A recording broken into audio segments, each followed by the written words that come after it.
Question number 5 में हमें यहाँ पर दिया है यूक्लिड विभाजन प्रमेयिका का प्रयोग करके दर्शाइए कि धनात्मक पूर्णांक का घन 9m जमा 1 या 9m जमा 8 के रूप का होता है।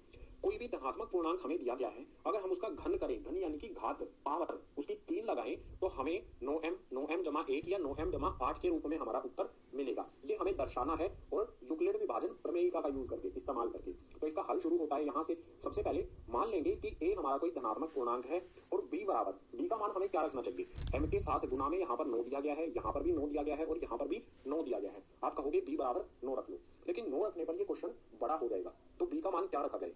कोई भी ऐसी संख्या हम रख सकते हैं जिसके पहाड़े में 9 आता है। 3 के पहाड़े में 9 आता है तो b बराबर हम 3 यहाँ पर रख सकते हैं। b बराबर हम 3 भी रख सकते हैं और b बराबर हम 9 भी रख सकते हैं। 3 हम इसलिए रख रहे हैं क्योंकि 9 रखने पर क्वेश्चन हमारा बड़ा हो जाएगा। अब एक सीधी सी बात हमें यहाँ पर अप्लाई करनी है यूक्लिड विभाजन प्रमेयिका। यूक्लिड विभाजन प्रमेयिका क्या होती है? a बराबर में b क्यू जमा में r, और r का हमारा मान क्या होता है? r 0 से बड़ा होता है और 0 के बराबर होता है और b से छोटा होता है। ये कंडीशन अप्लाई होती है r यानी कि शेषफल के लिए। अब r हमारा क्या क्या हो सकता है? मैं यहाँ पर लिखता हूँ r बराबर में r का मान क्या क्या हो सकता है। सबसे पहला तो देखो r 0 के बराबर का होगा तो 0 हो जाएगा। उसके अलावा क्या क्या मान हो सकते हैं? r b से छोटा होता है, b का मान 3 है तो b से छोटी छोटी कौन सी वैल्यूज बचेंगी? 0 के अलावा हो जाएगा हमारा 1 और हो जाएगा 2। ये r की संभावित वैल्यूज हो सकती हैं।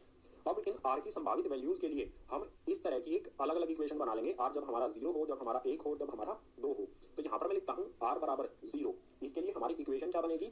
मैं यहाँ पर लिखता हूँ a बराबर में b, यहाँ पर हमारा क्या है? b क्यू जमा में r। तो b का मान हमें हमेशा रखना है 3, ठीक है। तो यहाँ पर आ जाएगा हमारा 3, q हमारा एज इट इज और जमा में r। r का मान कितना है? यहाँ पर 0 के लिए लिख रहे हैं तो r हो जाएगा हमारा 0।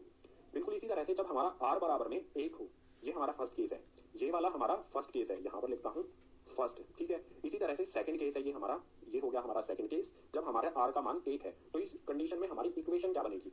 इक्वेशन क्या हो जाएगी हमारी?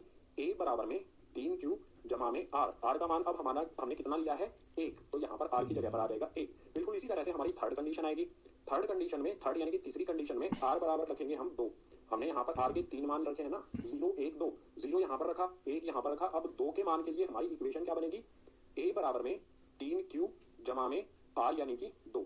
ये हमारी 3 इक्वेशन बनती है। अब इन तीनों इक्वेशन का हमें घन करना है। क्वेश्चन में हमें घन करने के लिए बोला गया है। तो सबसे पहले फर्स्ट वाले केस को देखते हैं। इस वाले पार्ट को सबसे पहले सोल्व करते हैं, a का घन करते हैं। तो यहाँ पर मैंने लिखा a का घन यानी कि a पे मैंने पावर यानी कि घात लगा दी 3। ये जो यहाँ पर मैंने 3 लगाया है, घात लगाई है 3, इसी का अर्थ होता है घन। a का घन किया, बराबर में यहाँ पर बराबर का साइन लगाऊंगा। बराबर में यहाँ पर क्या है? 3q जमा में 0। 3q में हम 0 जोड़ देंगे तो कितना हो जाएगा? 3q ही रहेगा। और हमने यहाँ पर a पे घात लगाई है 3, तो 3q जो है हमारा इस पे भी घात लगेगी, जितनी हमने a पे लगाई है उतनी ही a के मान पे भी लगेगी। तो यहाँ पर भी आ जाएगा 3। अब इसे सोल्व करेंगे। 3q की घात है यहाँ पर, 3q की घात 3 यानी कि घन कर दिया हमने इसका। सोल्व करने पर क्या होगा?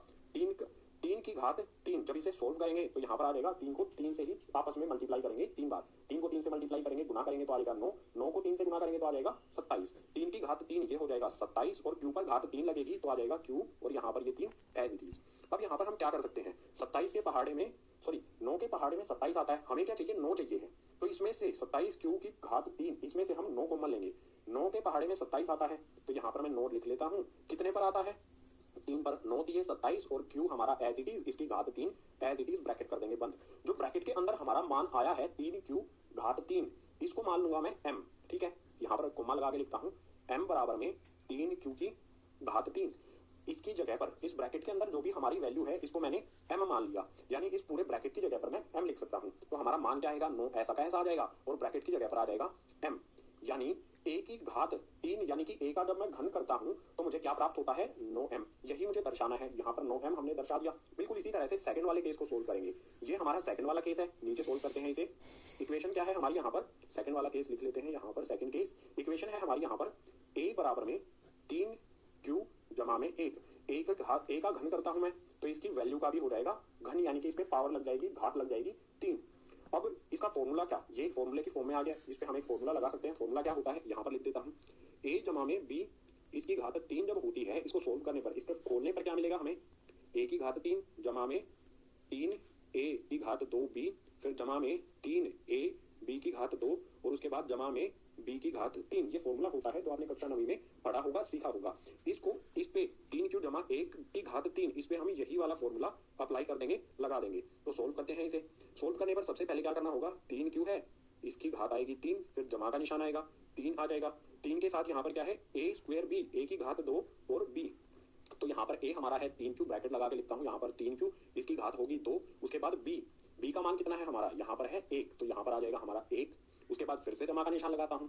इसके बाद क्या है, 3a b की घात 2, यहाँ पर आ जाएगा हमारा 3, a हमारा है 1, सॉरी a हमारा 1 नहीं है, a का मान हमारा यहाँ पर कितना है 3q, तो ये आ जाएगा हमारा 3q, ब्रैकेट लगाता हूँ। इसके बाद b का स्क्वायर यानी कि 1 का स्क्वायर हो जाएगा और जमा में b की यहाँ पर घात है 3, b का घन, b का मान 1 है तो 1 का हो जाएगा घन। अब इसे सोल्व करेंगे, बिल्कुल आसान है, 3q की क्यूब, इसे सोल्व करेंगे तो आ जाएगा हमारा 27q की घात 3, जमा में यहाँ पर कितना है, यहाँ पर भी बिल्कुल सेम आएगा। सबसे पहले जो ये हमारा 3 है इसकी घात है 2, यानी कि 3 को 3 से गुना करेंगे तो आ जाएगा 9, 9 को यहाँ पर 3 से गुना करेंगे तो आ जाएगा 27, यहाँ पर आ जाएगा हमारा 27।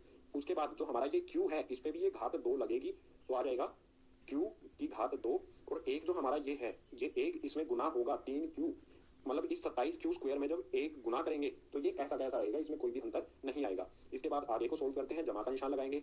3 को मैं 3 से गुना करूंगा, 3 को 3 से गुना करने पर हो जाएगा 9, 9 को मैं 1 की घात 2 से गुना करूंगा, 1 की घात 2 1 ही होगा, और 9 को 1 से गुना करूंगा तो 9 हो जाएगा, तो यहाँ पर आ जाएगा 9 और q हमारा एज इट इज। इसके बाद प्लस का साइन लगाऊंगा, यहाँ पर है 1 की घात 3, 1 की घात 1 पे कितनी भी बार घात लगा लो हमेशा 1 ही रहेगा, तो यहाँ पर आ जाएगा 1।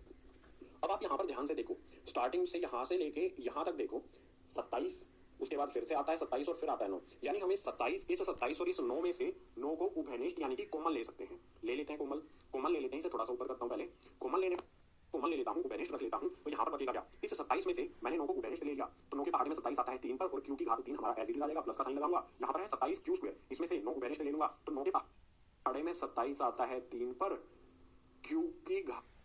इसके बाद जमा का निशान लगाता हूँ, यहाँ पर है 9q, इस 9q में से 9 मैं उभयनिष्ठ ले चुका हूँ तो बचेगा यहाँ पर q, और ब्रैकेट में लगा दूंगा। मैंने क्या किया, इन सभी टर्म्स में से जिन जिन के नीचे लाइन लगाई है, इन सभी टर्म्स में से मैंने 9 को उभयनिष्ठ ले लिया, बचा हमारा जमा का 1, इसे ऐसा का ऐसा लिख दूंगा, ये आ गया हमारा जमा का 1। अब यहाँ पर मैं क्या करता हूँ, बराबर में साइन लगाता हूँ, 9 आ जाएगा, जो भी हमारा ब्रैकेट के अंदर है, ये वाला पार्ट जो भी ब्रैकेट के अंदर है इसे मान लेता हूँ मैं m, ठीक है, तो इस पूरे ब्रैकेट की जगह पर मैं m लिख देता हूँ, ये आ जाएगा m पूरे ब्रैकेट की जगह, और इस पूरे ब्रैकेट के बाद क्या है यहाँ पर जमा का m, वो यहाँ पर एज इट इज आ जाएगा, ये आ गया हमारा जमा का 1, सॉरी m नहीं है ये, जमा का 1 है, ये यहाँ पर एज इट इज आ गया।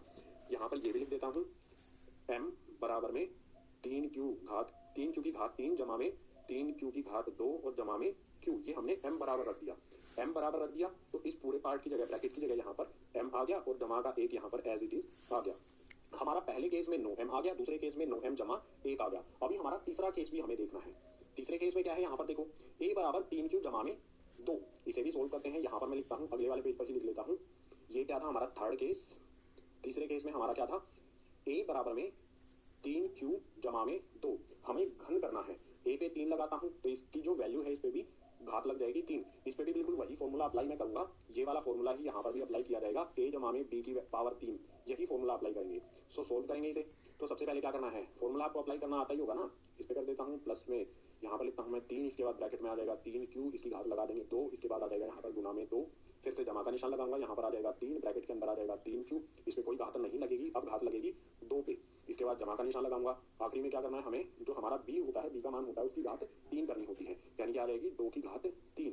सोल्व करते हैं इसे, 3q है, इसकी घात 3 है, 3 की घात 3 क्या होता है 27, और q की घात 3 हमारी एज इट इज। जमा का निशान लगाऊंगा, यहाँ पर इस 3 की घात 2 है, तो 3 को 3 से गुना करने पर आ जाएगा 9, 9 को 3 से गुना करेंगे तो आ जाएगा 27, उसके बाद 27 को इस 2 से गुना करेंगे तो आ जाएगा 54, यहाँ पर आ जाएगा 54, और इसके बाद बचता क्या है, यहाँ पर ये वाला q बचता है, इस q की घात ये 2 होगी तो आ जाएगा q का स्क्वायर यानी कि q की घात 2। इसके बाद जमा का निशान लगाता हूँ। यहाँ पर देखो सबसे पहले 2 की घात 2, 2 को 2 से गुना करेंगे आ जाएगा 4, 4 को इस 3 से गुना करूंगा तो हो जाएगा 4 3 12, 12 को इस 3 से गुना करूंगा तो आ जाएगा 36, तो यहाँ पर आ जाएगा हमारा 36। इसके अलावा बचा क्या है, ये वाला q बचा है, तो इस वाले q को यहाँ पर एज इट इज लिख देंगे, ये आ गया हमारा q।